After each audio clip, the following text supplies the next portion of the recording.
Hello and welcome to my EDH Deck Tech, where today we will be discussing Brago, King Eternal. Now, I'm certain most of you may know what Brago does, but for those who don't, Brago is a 4-mana 2/4 flyer that says when he deals combat damage to a player, you may exile any number of target non-land permanents you control, then return those cards to the battlefield under their owner's control. He is a Flicker champion, and I chose to use him over Rune because I like how he can just flash everything out and bring it right back in. Now, things to note about Brago is this deck I have here is a little meaner than your average Brago deck. It really goes not quite with a flickering sort of thing. While it does use flickering elements, it also uses a lot of stacks, and it's just a really mean control deck overall. So I'm going to put Brago right back there, and we're going to discuss the mana base to start. Now, to start the mana base, we have 8 islands and 6 plains. Pretty much is a good balance of, what sort of basics I need in this deck. I do have ways to get basics consistently, and I do not want to be missing out on them.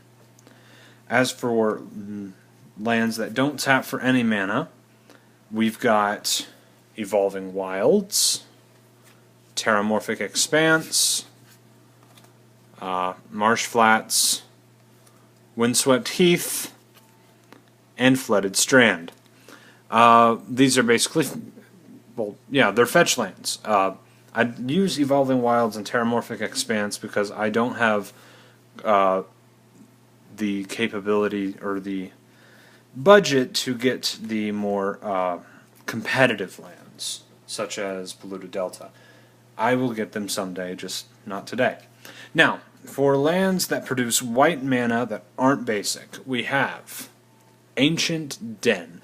We have an artifact sub-theme in this deck, so expect to see the artifact lands in here. And we have Ijango Castle. I've never really used this. I kind of have it in here just because it looks cool. It's a castle for the king.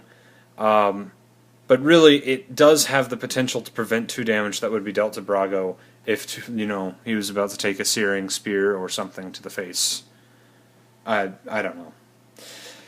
And now for the blue lands, we've got Seat of the Synod.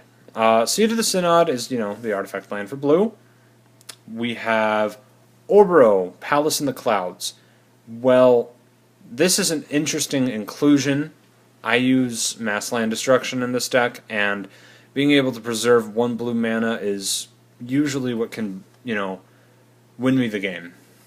And we have, lastly, Cephalid Coliseum.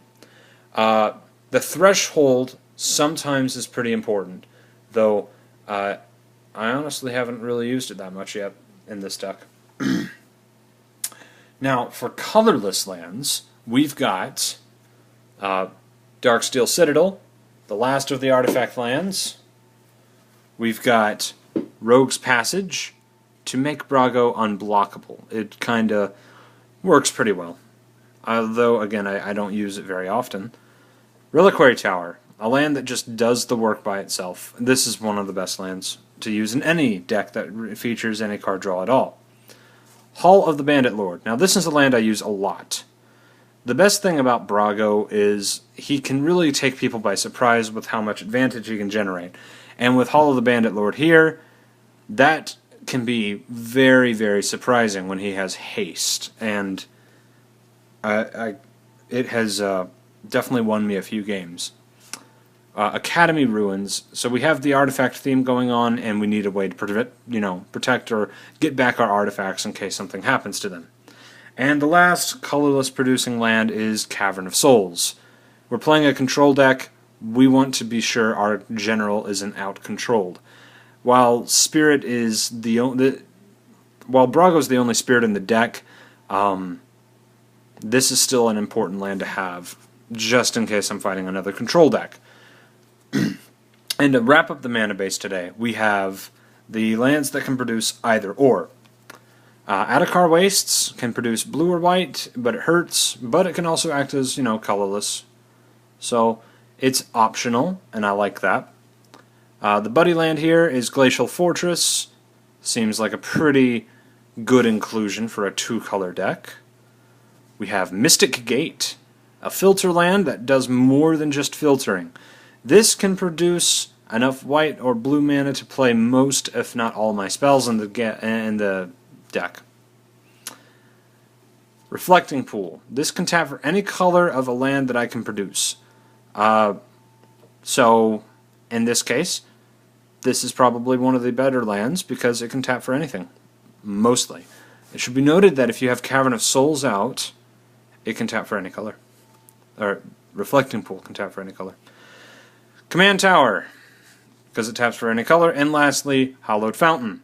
This is what I usually will grab with the fetches first, and it will set up a good mana base for the rest of the game. And those are all the lands. In the future, I'm hoping to get a few other fetch lands. Honestly, though, I'm pretty satisfied with my mana base. I've had absolutely no mana trouble. And that is very rare for me to be able to say I've just not had any problems with mana. So, I will see you in the next video when I start to discuss some of the other functions you can have in a Brago deck. See you then.